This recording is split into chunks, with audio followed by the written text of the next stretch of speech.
Ponorogo kan. Ya karena dulu ini sungai ini sampai ke sana. Sampai ke apa? Ke arah sana kan, sampai ke daerah Kenten sungainya. Nah inilah yang namanya ini. Jadi memang pembagian kampung tadi kan banyak menanyakan. Juga kampung itu dinamakan per nama sungai kalau di seberang hilir ini.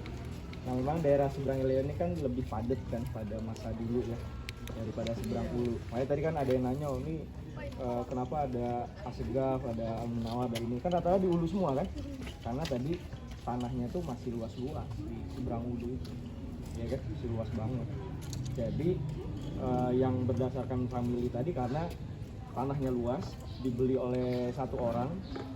Nah dia pengusaha kayak keluarga Habib Abdurrahman apa tadi ya namanya, Abdurrahman Asegaf.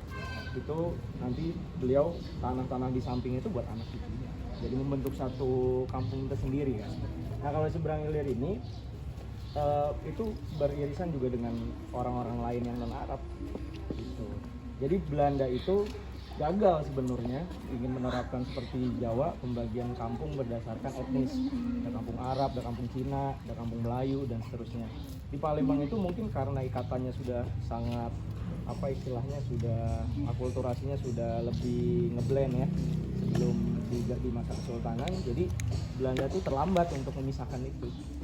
Ya, makanya di sini kan tadi kayak aku tadi di depan Alfamart tuh Chinese ya kan.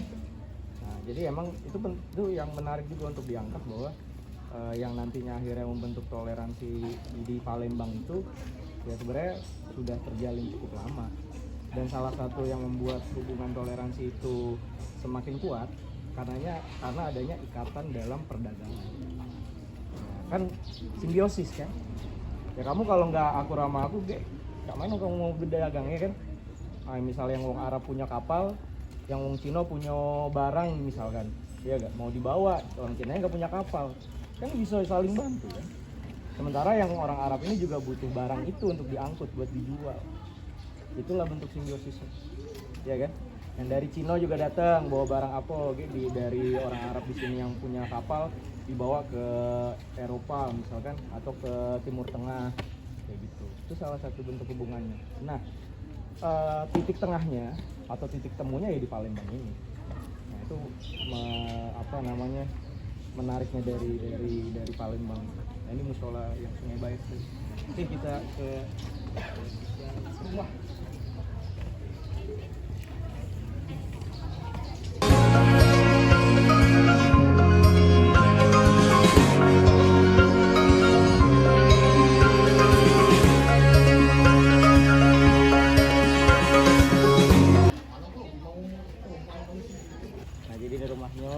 Dan tadi aku bilang pasti ada dalam satu kampung tuh ada rumah yang dituakan istilahnya. Nah, jadi setiap misal ada lebaran, misalnya di sholat id, ngumpulnya tuh di sini. Nah, terus sholat idnya tuh di sini juga. Tuh, rumahnya kelihatannya kosong ya. Tuh, karena memang biasanya kalau lagi ada haul, terus lagi ada terutama pas lagi kumpul Idul Fitri ya. Nah, sholat idnya tuh di sini. Nah, jadi emang pola pemukimannya tuh gitu. Kenapa bisa terbentuk satu kampung tuh misal tadi kalau di seberang ulu ada Asegaf, ada Al-Munawar, itu pasti di tengahnya itu ada rumah pertama. Nah, baru keturunan berikutnya bikin rumah di sampingnya terus begitu. Ya kan? Nah, ini kan harusnya bikin rumah di sampingnya, terus nanti ada tanah lagi di sampingnya. Nah, kemudian kalau memang sudah keluarga sudah semakin banyak, ya rumahnya sudah tidak ada tanah lagi, baru membeli tanah ke yang tempat lain. Termasuk cerita Habib Ahmad tadi kan, bapak tadi ya beliau tinggalnya di Kenten itu. Ya terus beliau RT katanya mayoritas Cina, Kenten yang arah sana dekat-dekat Pak Samsin, dekat Golep gitu. Tapi ini yang urus kan? Ada yang ngurus. Tapi kosong Gitu.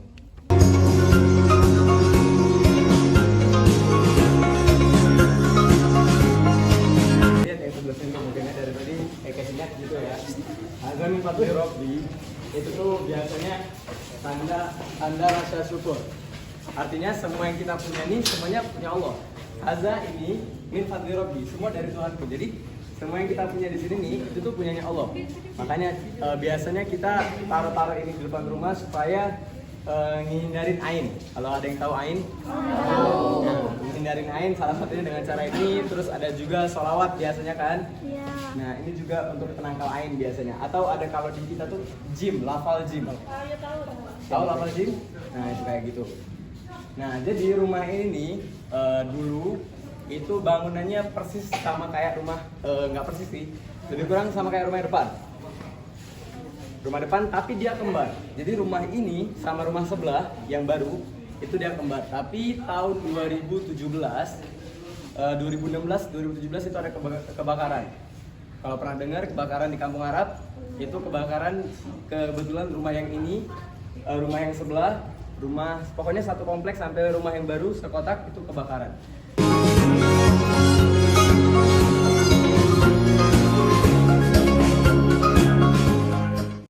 Jadi dulu di rumah ini tuh tinggal sekitar 1, 2, 3 keluarga. 3 keluarga, 3 kakak jadi 3 kakak. Terus bisa. Tadi udah lihat rumah batu, rumah hijau tadi, rumah warna hijau yang agak naik. Nah itu nama yang punya rumah. Ada yang tahu? Apa namanya tadi? Habib siapa? Yang rumah hijau tadi? Yang rumah hijau, rumah yang di depan. Itu yang namanya? Habib Ahmad.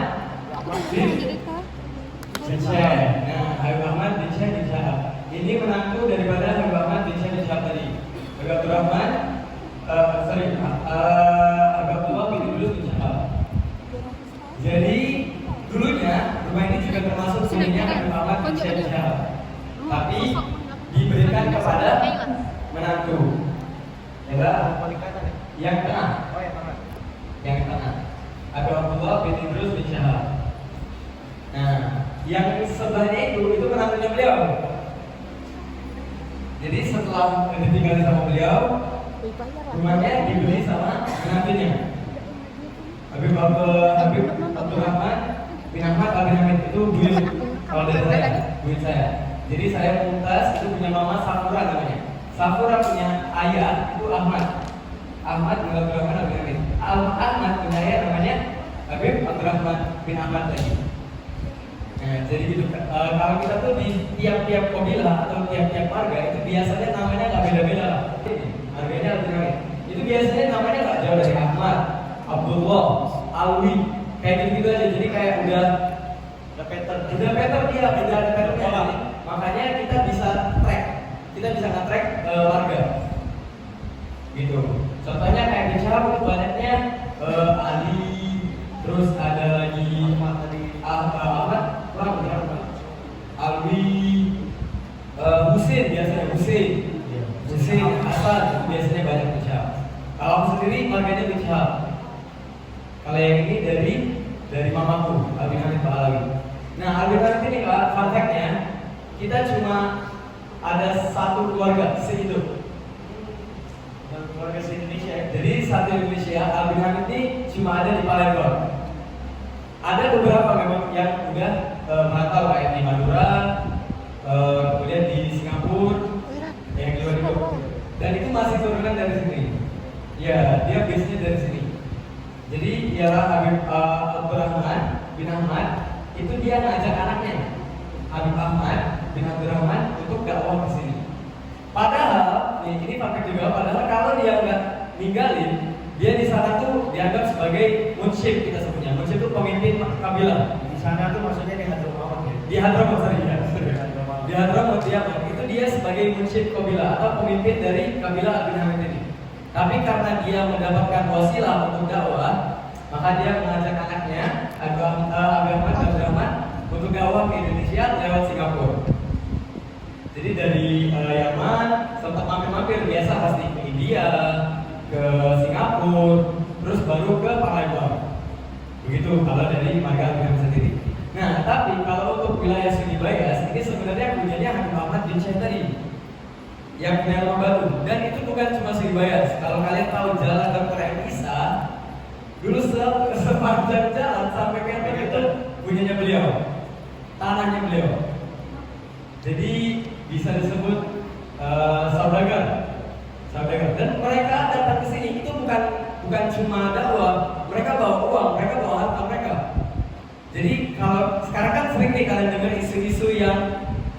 Habib kok kayak gini, Habib kok kayak gitu. Kalau menurut aku pribadi, itu bukan Habib yang mana dicontohkan sama Habib-Habib dahulu. Karena Habib dulu kesini, itu dakwah mereka bagi beras, mereka bagi makanan, mereka kasih uang. Mereka datang tuh dengan uang, bukan cuma dengan itu menepis orang-orang yang bilang kalau Habib datang sini itu buat dari duit.